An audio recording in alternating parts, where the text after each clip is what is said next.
আমি আপনাকে যে প্রশ্নটা করেছিলাম আমরা সেখানে একটু যাই। গুরুত্বপূর্ণ জায়গা সেটা হচ্ছে আমি আইনজীবী এবং পুলিশের একজন কর্মকর্তার সাথে কথা বলেছি যাদের কাছে আপনাদের এই মামলাটা ছিল। যে পিবিআই বনজ চলে গিয়েছে, এখন পিবিআই, সিআইডি এবং এসবি এই ৩ জায়গাতেই এই প্রধান হিসেবে যারা দায়িত্ব পালন করছেন তারা অত্যন্ত দেশপ্রেমিক মানুষ।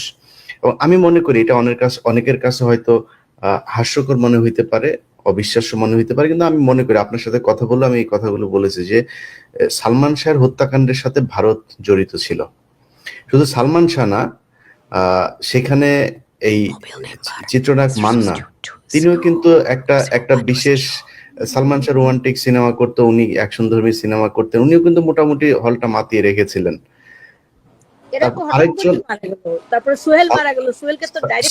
আমি বলতে চাচ্ছিলাম যে সালমান শাহের সাথে কারো তুলনা নেই, কিন্তু আরেকজন সুদর্শন নায়ক ছিল সোহেল চৌধুরী, তাকেও মেরে ফেললো, এবং সেটাও কিন্তু এই আজিজ মোহাম্মদ ভাই। তারপরে এই যে সোহেল বলছিল যে মদ খেয়ে বলছিল যে ওর সাথে ঝগড়া হয়েছে তো বান্টি ইসলামের সাথে, তখন সে বাসায় গিয়ে বলছিল ফোন করে কালকে সকালে আমি সব বলে দেবো।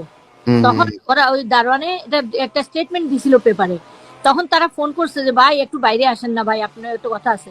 ওই বাইরের ল্যাম্পপোস্টের নিচে আসতেই তো যে সেখানে যেই আমি এই যে এর আসামি তো আজিজ মোহাম্মদ ভাই, ও তো শাস্তি হয়েছে, তো একে ধরে আনলেই তো সালমান শাহর মামলা ওটার মামলা তো একই হয়ে যায়।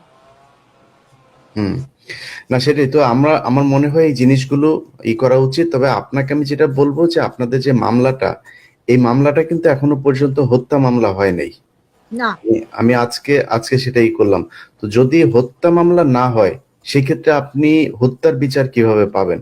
এখন আপনারা আদালতে নারাজি দিয়েছেন বা যে অবস্থাতেই আছে সেটাকে, আমি আপনাকে যদি আমাকে জিজ্ঞেস করেন কোথায়, আপনি পিবিআই তে নিয়ে আসেন। আবার পিবিআই এখন বনজের ওইখানে না, একজন সৎ মানুষের আন্ডারে আছে, আপনি পিবিআই তে আবার আনার আবেদন করেন, পিবিআই কে তদন্ত দিতে বলেন।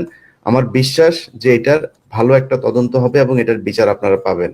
আর আমি আপনার সাথে আছি।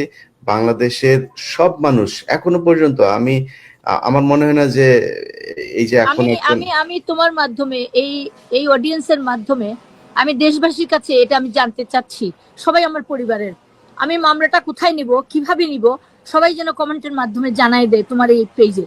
আমি আপনি এটা আইনজীবীর সাথে কথা বলবেন এবং আমি তো আপনার সাথে কথা বলবোই।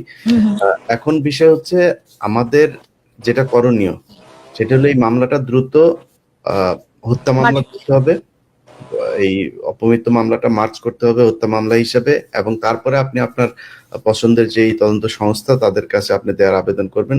সেটা কিছু নাই, এখানে যারা করবে দেশবাসী বলুক, সবাই তোমরা এটাতে যান, আপনি সিআইডি তে যান, এসবি তে যান, পিবিআই তে যেতে যান, আমি মনে করি না খুব বেশি ম্যাটার করে।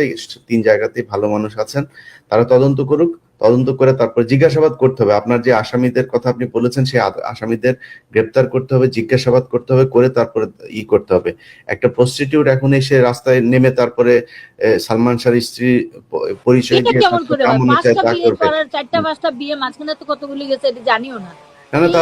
তার যে বেশভূষা, সে যত বুড়ি হচ্ছে তত মনে হচ্ছে যে উলঙ্গ হয়ে যাচ্ছে, কয়দিন পরে জায়গা পুরা ঘুরবে মনে হচ্ছে। তারই 25 বছরের ছেলে কি কিছু বলে না? আমার ছেলের কথা বলে যে আমার ছেলে আমাকে বুঝায় না। ছেলে তো ওর বাপের মতোই, ওই মহিলার বাপ যেরকম সালমের চেলা, ছেলে তো ওইরকমই হবে। এই ঘরে কি হবে আমার বলেন? নমরুদের ঘরে নমরুদ পয়দা হুয়া, আর কি হবে? তো যাই হোক, আমরা এটা দেখি ইনশাল্লাহ। সালমান শাহের প্রতি মানুষের যে ভালোবাসা এখনো পর্যন্ত আছে।